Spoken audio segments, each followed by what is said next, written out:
গত ২৪ জুন বিকেল থেকে বন্ধ রয়েছে পটুয়াখালীর পায়রা তাপবিদ্যুৎ কেন্দ্রের একটি ইউনিট। ১৩২০ মেগাওয়াট ক্ষমতা সম্পন্ন ২ ইউনিটের এক ইউনিট বন্ধ হওয়ায় দক্ষিণাঞ্চল সহ দেশের বিভিন্ন স্থানে দেখা দিয়েছে লোডশেডিং। ২৪ ঘন্টার মধ্যে ৬ থেকে ৭ ঘন্টাও বিদ্যুৎ মিলছে না, তাই গরমে অতিষ্ঠ জনজীবন। বিদ্যুৎ কেন্দ্র কর্তৃপক্ষ বলছে, নিরবিচ্ছিন্ন বিদ্যুৎ উৎপাদনের লক্ষ্যে কেন্দ্রে নিয়মিত যন্ত্রাংশ রক্ষণাবেক্ষণের কারণে এক ইউনিটের উৎপাদন সাময়িক সময়ের জন্য বন্ধ রয়েছে। তবে আগামী ৪ জুলাই কাজ শেষে আবারও উৎপাদন শুরু হবে।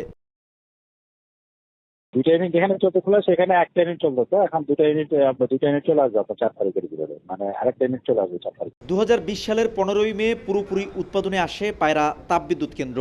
এরপর ২০২৩ সালের ২৫ মে ডলার সংকটের কারণে কয়লার দাম পরিশোধ করতে না পারায় প্রথম ইউনিট বন্ধ হয়ে যায়। নগদের কাছে সব গ্রাহকই প্রিয়, তাই তো সারা দেশে ক্যাশ আউট চার্জ সবচেয়ে কম।